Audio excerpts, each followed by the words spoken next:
Well, hey YouTube, it's Petey Two Finger back, and I'm going to read you the instructions for the. This is the string adapter. I got the brass one. There's a brass one and an aluminum one. I don't know. I got brass. Probably a mistake. I probably should have. I always do the wrong thing, you know. So how this works normally on a Steinberger or a headless guitar, both ends of the strings have a ball. Where you're used to Diodario strings, it's like brass, red, black, green, purple, silver, different colored balls that fasten the string in their saddles down here. Well, because of the design of this guitar, there's a ball here too. You pop it in, run it down, pop it in the saddle, and tighten. Makes the string changes really quick. Now the issue with that is those double ball end strings have become very expensive. They're not as common, and therefore they charge you quite a bit more. I had a deal. I bought 3 packs of Diodario double ball ends, like this music store had them, and they were getting old, and they sold them to me for, I think it was $19.99 for a 3-pack. And you can't really find those deals. People will say, oh, well, the Steinberger brand strings are the affordable ones. They're not really that expensive as far as the double ball ends go. And yes, this is true, but they're the worst strings I've ever played in my life. I don't want to say that, but they rank up there with some of the worst. Bad. I really like Diodario 9 through 42. I really do. I really do. I know everyone's like, oh, you got to have 10s, and I play with 11s. I did all that. For years and years and years and years, I ran all that stuff on my guitars, and I like 9s. So, we're here to talk about this contraption. It's $50. If you're interested in a Steinberger, get this right off the bat. Every pack of double ball end strings you buy wastes more money. So this thing, there's 2 pins on it that fit in 2 pinholes that are on the end of your headstock that you never noticed. And then there's a 3/32 Allen key fastener. So this block of brass has holes milled this way, 6 holes this way, and 6 holes this way that are threaded, and there's little stud fasteners in there that clamp the string down so you can use single ball ends. So I'm going to read you how you install it. I'll give you the quick version, and then we'll read the instructions. You loosen each string and remove them. You set the string, the saddle. Don't unwind it all the way and have them popping out like I do. Set it where the actual square, there's a square cutout where the ball end fits into, where the line is lined up with this plate, the top plate. So it's just like I kept loosening it, and it went longer and longer here where I didn't need to. If you keep going that way, the screw will come out.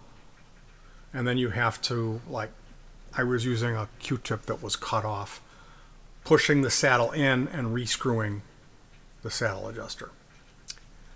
So the best thing to do is to have that cup where the saddle lives, where that line is, line up with the top plate of the bridge.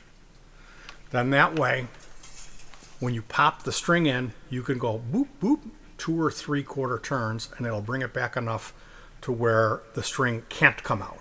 It will come up and hit the top plate because it's been moved underneath. And at that point, then I add my graphite. I put graphite here, bend the string over, place my finger on it. I work with 2 people on here now. The first string that they recommend you do is the A. You take all of the strings off and set all of the saddles so that they're lined up, not maximum open, but about a 2.5 millimeters, 3 millimeters back, recessed back. You install the A string in the bottom, latch it on. I'm going to leave out the, I mean, if you put graphite in there, that's up to you. Put the A in the saddle and bring it back to adjustment so it's locked down there. Then run the A string through here and have this adjusted. Install this where it pops in on those 2 holes. There's 2 spikes on this and 2 receiving holes. Pop it in, run the A through.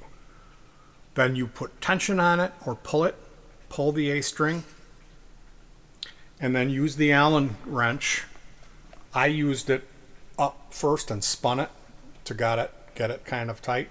Then I switched over to the 90 end and I got it to where it's snugged, to where I felt resistance. At the point of resistance, you give it a boop. Not a boop, boop, boop, because you'll 3 of those tightening it, you can crimp it and it'll crack. You'll crack the string in there. Okay? So bring it to the point of resistance and then give it one more boop. Once you have the A string installed and it's tightened, it's booped, you can pull it back to seat it, but don't pull it back to bring it up to concert pitch. Just pull it to tighten it. So give it a double doot, doot. Then move on to the next string, seat it in the saddle, pull it up through the hole, pull it tight, use your 3/32 Allen key, tighten it to where it's feeling some resistance and give it a little turn there, boop, to tighten it. Don't over tighten. Go through the whole process, and when you get to the top, go back and put your E on. And then you should be able to tighten up to concert pitch. And at that point, you can cut these off, bend them over, whatever you're going to do. That's going to be. I'm probably going to cut them a centimeter and bend them down. I don't know. The idea of cutting them flush and having it be like a serrated knife edge on the end of my guitar is not appealing. I would almost rather bend them over by a centimeter and then put dum-dum on it and wrap a electrical tape around it. I'm weird, stuff like that. Once that's installed and you're playing and you're good to go, the next time around, what they recommend you do is 1 string at a time to keep tension on this. They said it'll be even easier doing it that way. So you would open this up. Well, loosen the string first. They said never play with the Allen key when the string's under tension. So loosen your tuning adjuster so there's a lot of slack in the string, and then go ahead and unloosen this, pull the string out, pull it out, and then install the new one and tighten it up and do them one at a time. So at this point, I will read you the directions. Remove, this is Peter Weiss Designs, string adapters for 4-string bass, 5-string bass, 6-string guitar. First time installation instruction. Remove all the double ball end strings on the instrument. On the bridge, turn the tuning knob so that the claw jaws, what the string ball goes into, are fully open and exposed. And like I said, in mine, this little cart, it'll ride past the point where it needs to be. There's the top plate here, and it'll go past it. And there's no reason for you to go past it, because if you go too far past, then it comes unscrewed. So I would say just line it right up. And then that way, when you drop the ball end down, you'll do a 2/4 turn, and it'll move it in, and that will lock it. The string can't get out then. And that made it easier for me to install my graphite. You know, I could lift the string up, grab it with one hand, pick up the graphite, powder it in there, and then just put it into place and put my finger over it, run it through the hole, tighten it. I had someone on helping, pulling, so that was nice. Remove all the double ball end strings on the instrument. Open the bridge, turning the knob so the claw jaws are fully open and exposed. Check that all the set screws on the string adapter are fully open and not blocking the holes.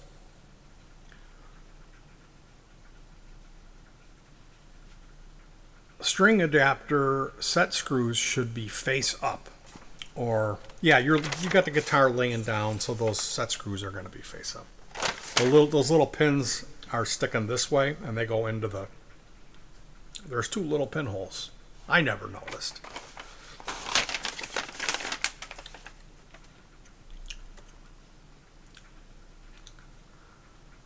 Six-string guitar adapters have two locating pins on one side of the adapter. Those fit in their corresponding holes on the headpiece. So you take your A string of the new single ball set to be installed and put the ball into its jaw claw. This is where I pulled it back 2/4 turns to lock it in. They're not saying you can do that, but I did that.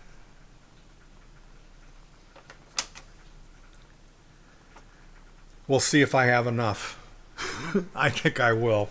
So you take the A string of the new single ball set to be installed and put the ball in its jaw claw. Pull the other end of the string through the corresponding hole on the headpiece and the string adapter. Because yeah, it's got to go through your headpiece and underneath that rubber band strip, and then through this new brass piece. Pull the string tight while holding the guitar string adapter against the headpiece. Insert the short end of the supplied wrench into the corresponding set screw. It's not necessary to make the set screw as tight as you can, and doing so will snap the string. Tighten until resistance is felt, and then tighten a little more. Turn the tuning knob to tighten the string a little so there is just enough tension on the string to hold the adapter in place. Do not bring the string up to tune just yet. Repeat for the remaining strings. You may have to slide the string adapter slightly to get the remaining holes to line up on the headpiece, and I didn't have to do that. Everything lined up perfectly. The first thing I did was loosen all the set screws to make sure that it wasn't obstructed. But I also didn't over unloosen them. I loosened them just enough, just so they were flush. Once all the strings are on and all the set screws are tight, you can bring all the strings up to tune, cut off the excess string, and start playing. Your string tension will hold the string adapter in place. Restring suggestion. The next time you change strings, just change them one at a time. This way the string adapter is held firmly against the headpiece by remaining strings, which makes the whole process easier and quicker. I think I would do it, honestly, I would do it 2 strings at a time. You know, I'm going to have to get used to this. Maybe I would do the A,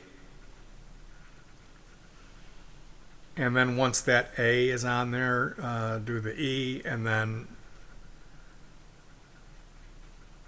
2 at a time. I don't know. I seem to like how I learned how to do this on a Gibson, like a Les Paul style guitar.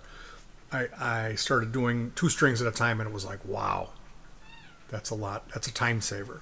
You know.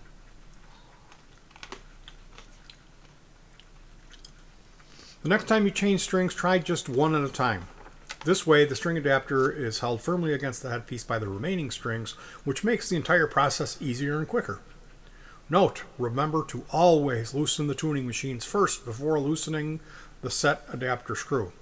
So yeah, take tension off of the string before you play with the locking nut. If you have any comments or concern, visit our adapter. And I've got this I'm going to save this instructions. This is going to go.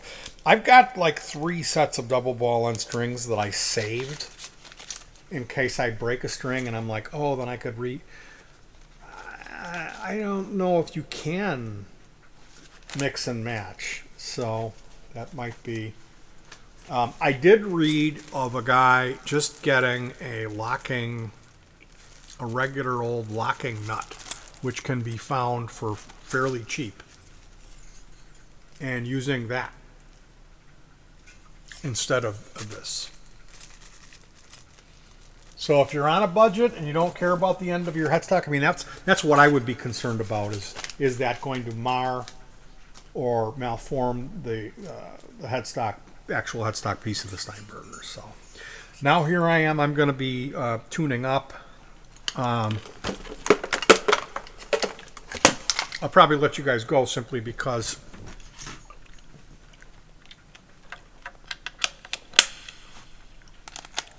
but if you this battery needs to be replaced.